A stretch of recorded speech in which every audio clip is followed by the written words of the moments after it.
Bonjour à toutes et à tous, bienvenue sur la chaîne des tutoriels d'Emile. Dans cette vidéo, nous allons voir ensemble comment ajouter un filtre de rendu d'éclairage à nos photos. L'éclairage représente un élément clé de toute photographie. Il peut vraiment faire la différence entre un travail d'amateur et un travail professionnel de qualité. Photoshop propose différentes options pour jouer avec l'éclairage des photos. Et aujourd'hui, nous allons en découvrir une. Vous pouvez télécharger toutes les ressources utilisées dans ce tutoriel. Les liens sont disponibles dans la description. Si vous avez apprécié cette vidéo, n'hésitez pas à mettre un pouce bleu. Cela aidera la vidéo à être mieux référencée et me permettra de continuer à vous offrir du contenu toujours plus qualitatif.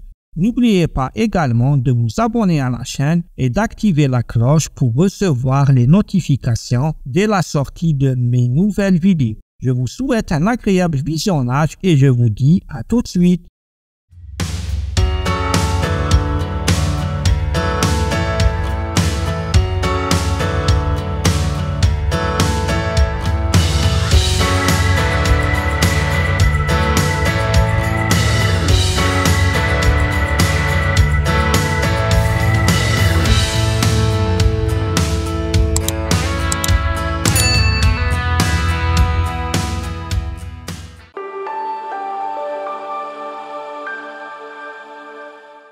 Pour commencer, nous allons convertir l'arrière-plan de notre première photo en objet dynamique.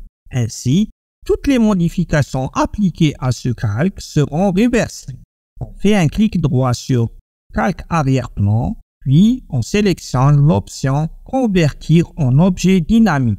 Pour appliquer le filtre rendu d'éclairage, il vous suffit de cliquer sur le menu Filtre, puis sur Rendu et enfin sur Éclairage.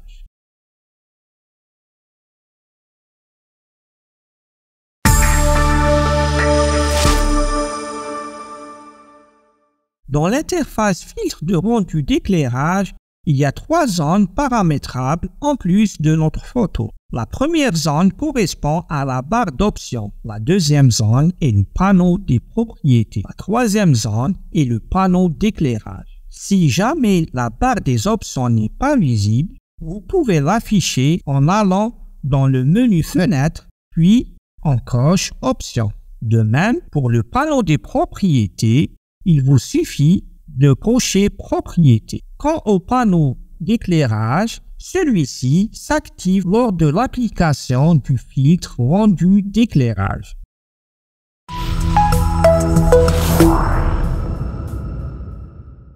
Dans la barre d'options, divers paramètres prédéfinis peuvent être choisis. Pour explorer ces options en détail, il suffit de sélectionner les choix disponibles dans le combo Paramètres prédéfinis. On retrouve dedans des configurations telles que projecteur à 45 degrés, le bleu omnidirectionnel, le cercle lumineux, ainsi que d'autres configurations préétablies. Cliquons sur Cercle lumineux.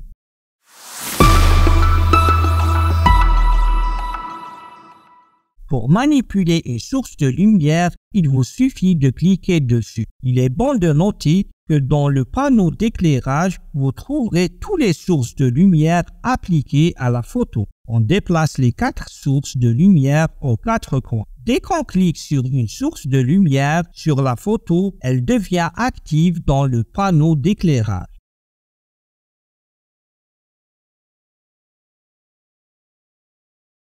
De même, si une source de lumière est sélectionnée dans le panneau d'éclairage, elle devient active sur la photo. Vous avez la possibilité d'afficher ou masquer les sources de lumière en cliquant sur l'icône représentant un œil.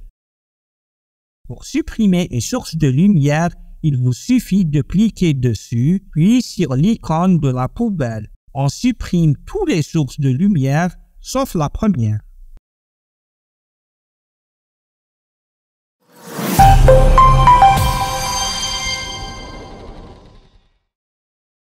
Une source de lumière peut être manipulée de différentes manières. En déplaçant les 4 points situés sur le cercle extérieur, Ces points représentent la largeur et la longueur de l'échelle.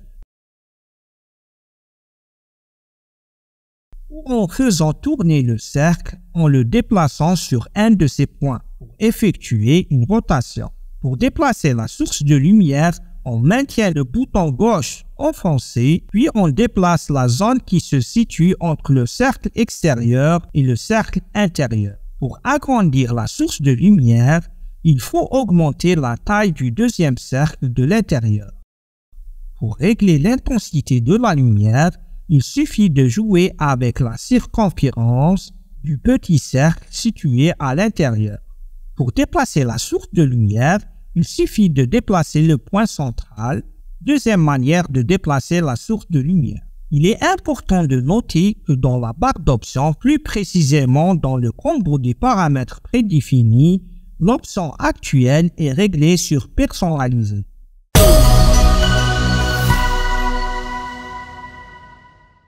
Pour ajouter une source lumineuse, on a le choix entre trois types. Le premier type est l'éclairage directionnel. C'est celui que nous avons déjà vu.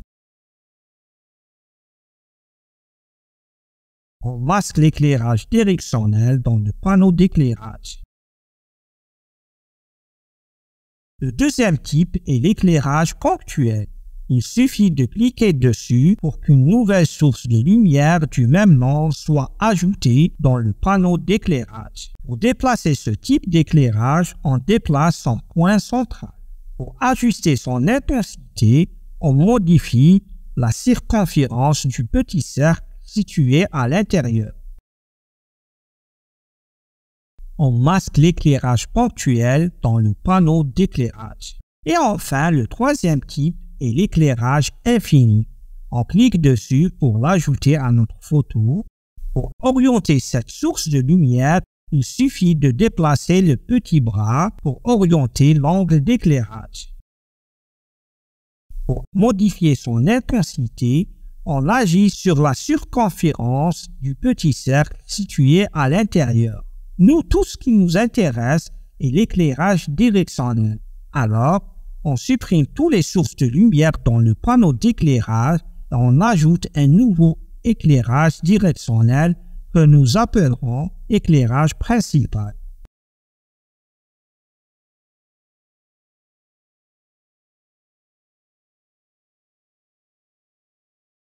On ajuste la taille et la position de la source de lumière pour avoir un bon éclairage sur le visage.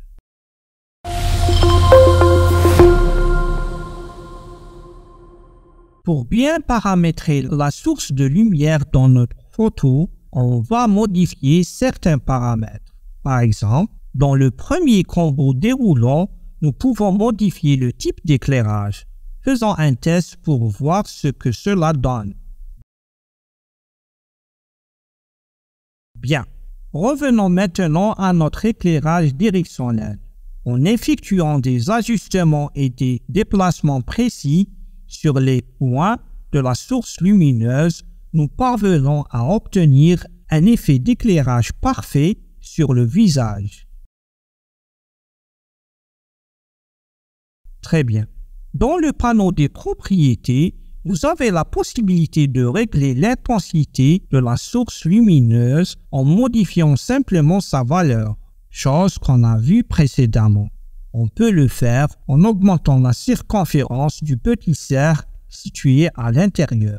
Si vous souhaitez changer la couleur de la source lumineuse, il suffit de cliquer sur le carré couleur, puis sélectionner une couleur dans la boîte de dialogue. Personnellement, j'opte souvent pour une couleur jaune clair.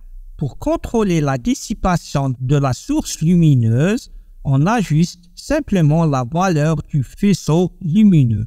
On peut faire cette opération en augmentant le deuxième cercle. On peut aussi augmenter ou réduire l'exposition suivant le résultat voulu.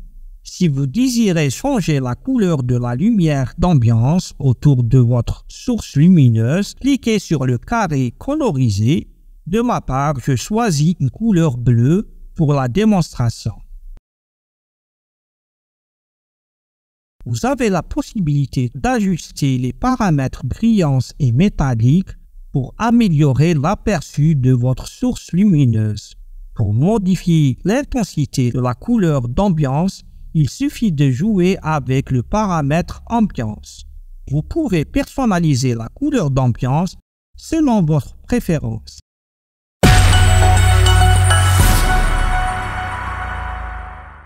Ajoutons un nouveau éclairage directionnel et supprimons l'ancien.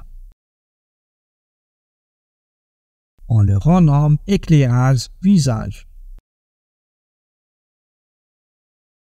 Pour ajuster la source lumineuse, vous devez déplacer les points des cercles comme on l'a vu précédemment.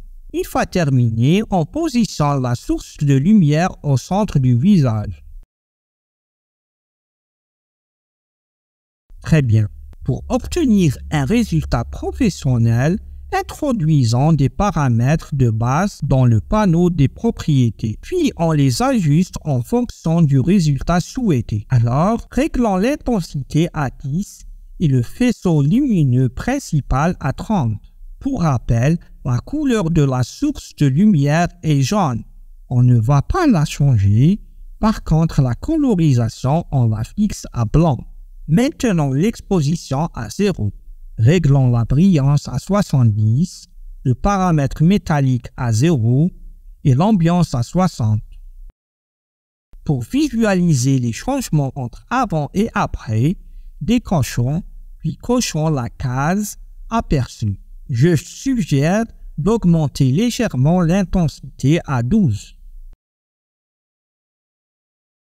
Bien. Pour sauvegarder ces réglages et les utiliser ultérieurement ou comme paramètres de départ pour d'autres photos, cliquez sur Paramètres prédéfinis dans la barre d'options, puis sur Enregistrer. Choisissez un emplacement de sauvegarde, puis enregistrez-les sous le nom Éclairage visage 01. Si vous cliquez sur le combo Paramètres prédéfinis, vous verrez que le nom du fichier contenant les paramètres sauvegardés est ajouté. Pour tester la configuration sauvegardée, on clique sur le cercle lumineux, puis sur Éclairage visage 01. Parfait. Pour valider notre filtre, cliquez sur le bouton OK. Masquez puis affichez le filtre afin d'observer la différence. Double-cliquez sur le filtre éclairage dans le cas où vous voulez modifier ces paramètres.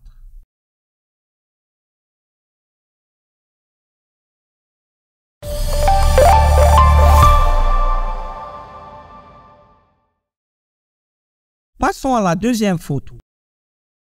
Convertissez l'arrière-plan en objet dynamique, ainsi toutes les modifications appliquées à ce calque seront réversibles. Pour appliquer le filtre d'éclairage, on clique sur le menu Filtre, Rendu, Éclairage. Déplacez la source de lumière de telle sorte qu'elle éclaire bien le visage. Pour voir la différence entre avant et après, décrochez puis cochez l'aperçu. Validez votre filtre en cliquant sur OK, puis masquez et affichez-le pour observer les changements. Il semble qu'il soit nécessaire d'apporter des modifications pour améliorer le rendu. Donc, double-cliquez à nouveau sur le filtre éclairage, réduisez l'intensité à 10 et la brillance à 50, puis validez les modifications en cliquant sur le bouton OK. Voyons maintenant le résultat final.